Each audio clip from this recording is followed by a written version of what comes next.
5 o'clock at afternoon we had to milk, and in the morning we'd get up and be out in the barn ready to milk by 6 o'clock in the morning. And then Woody and Teddy, they were the oldest and they were supposed to help, but Ted always had to go to the bathroom. So he'd had to be in the house and go to the bathroom, and then Woody'd have to go get him because he was supposed to help too out there, see. Now this is the barn where we done all the milking in, and here is room for, I think, 18 cows. Here they start the stanchions. Here's a stanchion right here where you lock them in, see. And then we had some on this side over here too, and then we would milk them cows, and every cow knew her stall when she come in. They all went in a certain spot when they come in, because they learned to be in that certain stanchion, and that's where they had to be. And then we'd milk them, and then over there in that other corner was the milk room where we'd put the milk, take the milk in and put it in the cooler. And when I was younger, then we had to separate it. We had a separator we had to turn by hand. One had to turn it, and the other one would watch the milk, and the cream, separated the cream from the milk, and then the cream we sold, see.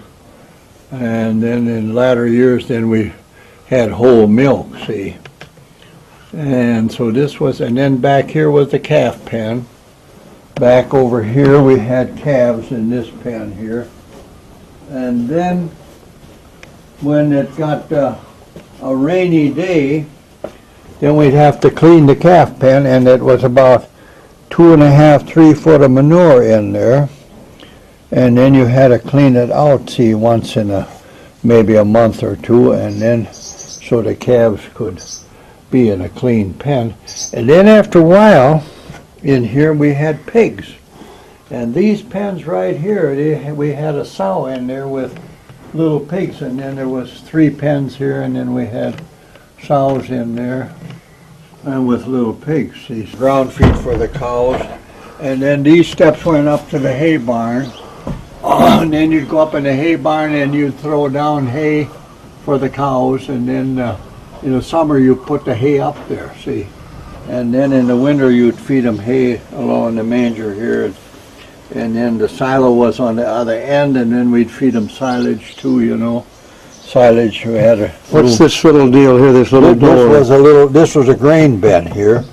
And then here you could lift this up, and the grain would come out, so you could feed your cows grain. And here somebody left a nice pen lay right there. Yes.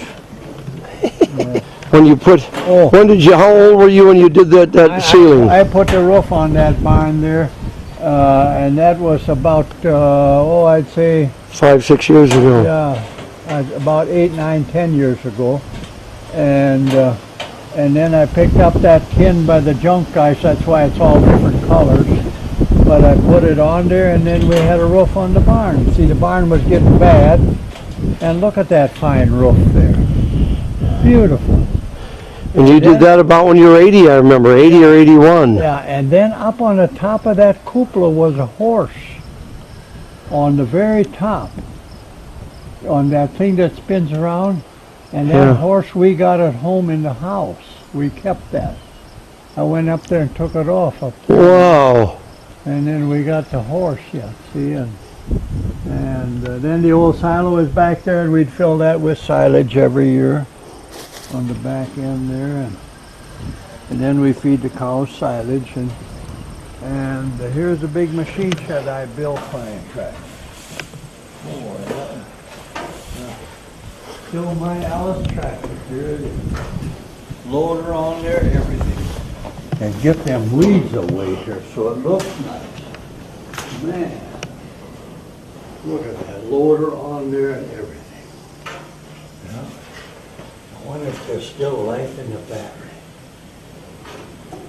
Careful, make sure it's in neutral.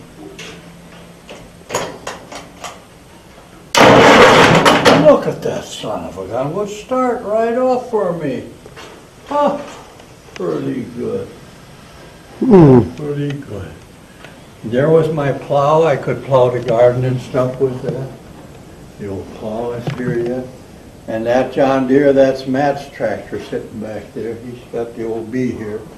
We had a tractor like that years ago too. Yeah.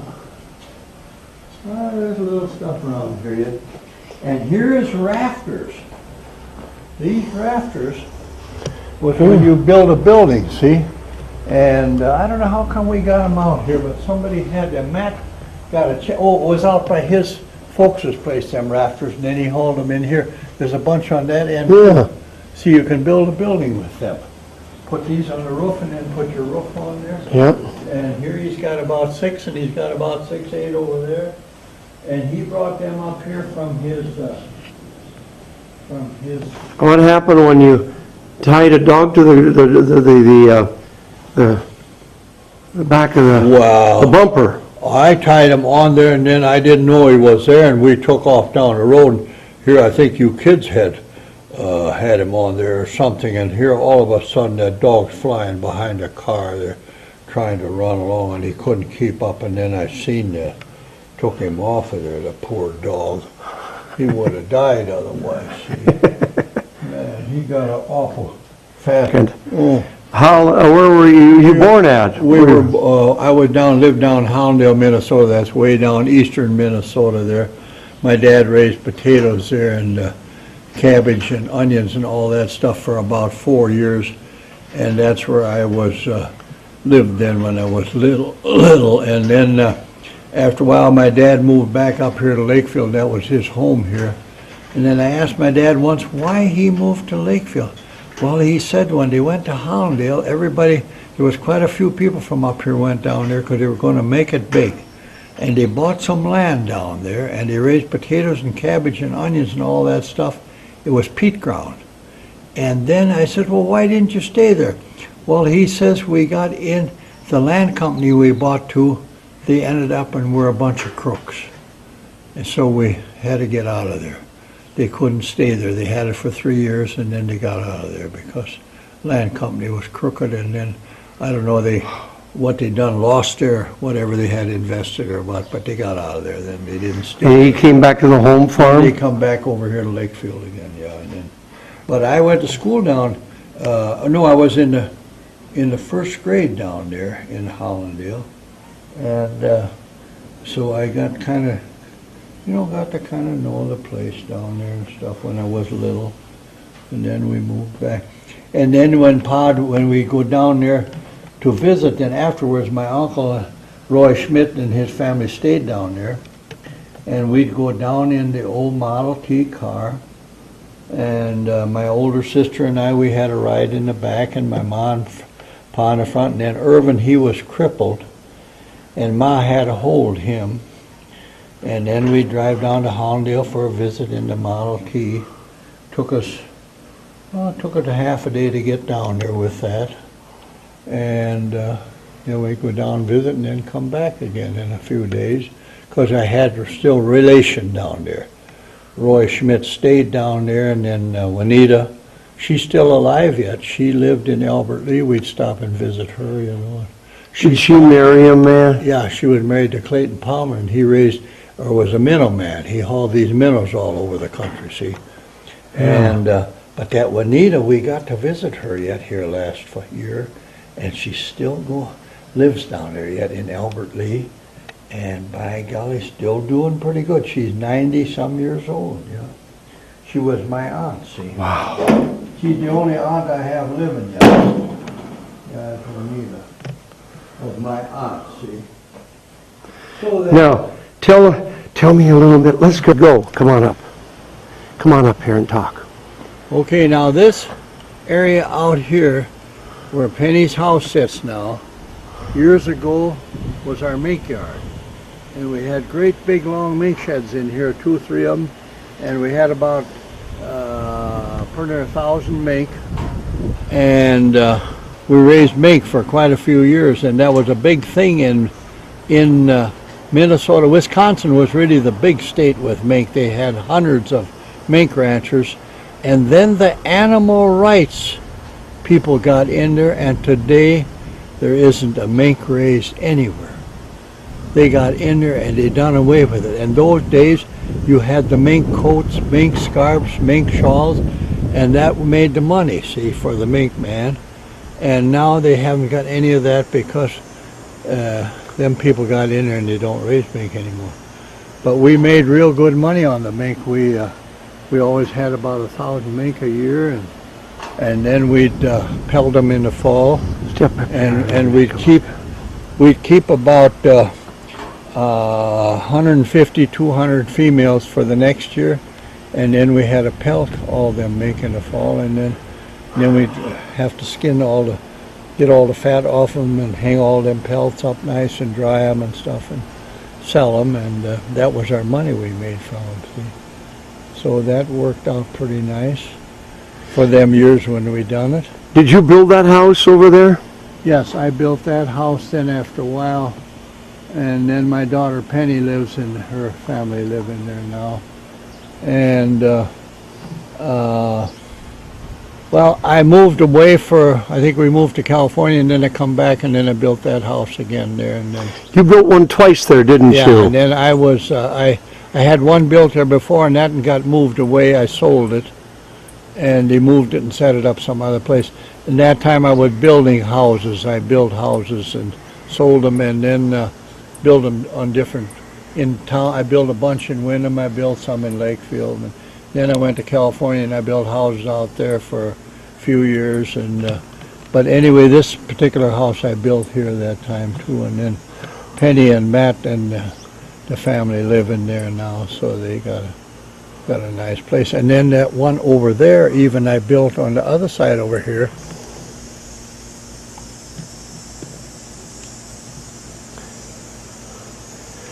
Show us that other house. Okay, this house over here was the last house I built, and we lived in there yet about 3 years ago, and then we moved into town. And I sold that to Autumn. She lives in Florida, and that's Matt's daughter, and she comes up here once in a while. She keeps it up nice inside. It needs some paint on this side, I see, but otherwise inside the house is nice. And she bought it, I think, with the idea of coming back here, and well, she hasn't been back to live, but sounds like she may be about ready to come back here and live, see. And, yeah. But that's her house, and there's Shorty over there across, I see. He's out there watering the garden. He's my neighbor. See him out there?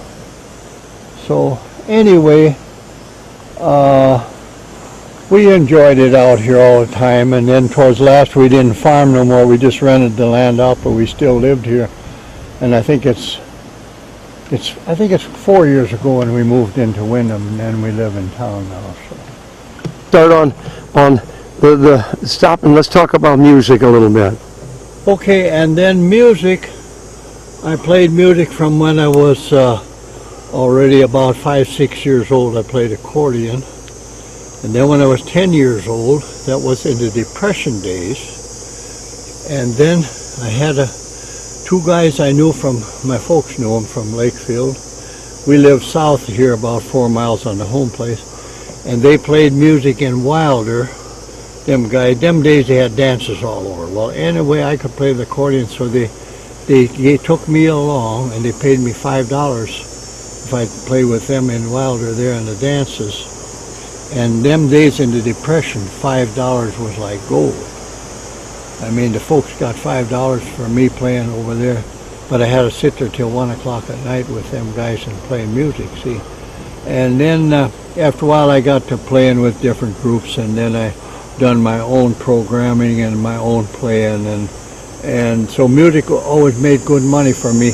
And that one year, we were down in Texas in the valley all them winters, and then I played with a couple guys from up here down there, and that one winter I kind of kept track, and we took in $47,000, the three of us, for the winter.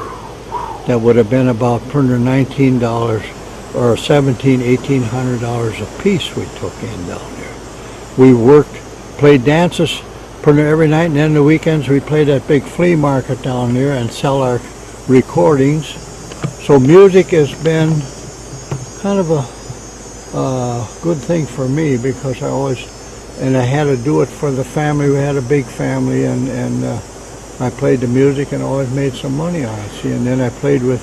How many bands did you play with around Lakeville? Around 5? Lakefield, I played. Name with some of them. 5, 6. I played with the Country Sir, the Country Yanks, the Little Joe Band, and Craft Country, and I think there was even a couple more. I can't think of them, but anyway, you know, I played music, and then them days they had music in every little corner and hole, and you always got paid a little bit money for it, and then I could bring some money home, see, and then we had, like I say, we had a big family, and it took money, but the music was always good. By God, it was always good to us. And, So one time there was 5 bands playing, and you had to play with 3 of them at that Sioux Valley. Oh yeah, and then they brought them all together in Sioux Valley, them bands, and by God, I had to play with 3 of them that day, because they just played for a little bit to show all the bands that had played there over the years. And yeah, and I played there with 3 or 4 of them that afternoon, you know, because I had played with them before, see. So music was pretty important to me, because it was for making a living too for me. It wasn't just playing, you know. It was them days, you know, you could use the money and a big family and so forth. So and there was a day when there was a lot of bands busy. there was. Now there are no bands. Those days, it was music all over, wherever you went. I don't care, any hole in the wall, and there was music. I should have marked down all the places I played in through the area. I played pretty well up to Albert Lee, Minnesota, which would be 100 miles east, and then west and Sioux north. Falls. Yeah, and man, you know, that was quite a radius at that time, and every hole in the wall had music, so what the heck, you got over there and you played in them, see, yeah. In fact, that's one I made, see, I welded a tooth on the outside there of that. That was a 4-tine, and I welded it on, so I got a straw fork there that's got them big tines in there, see. Yeah. We had to have some straw, and right here, this little track up here, that was where we put a manure carrier in there after a while. So we'd pitch the manure in the bucket on the other side and then wheel it out on a pile. And then in the spring we hauled the pile away, see. And we hauled the pile away, and it was big. And here is an old horse bridle. Look at, with the blinds. Here's the bit and here's the blinds. And the blinds they had on a horse for a reason. So the horse couldn't look back, and he wouldn't get spooked from what's behind him, you know. If the wagon rattled or something, he couldn't see it. See, and that was a bridle for a horse. And here's a harness, horse harness, and these were the hames.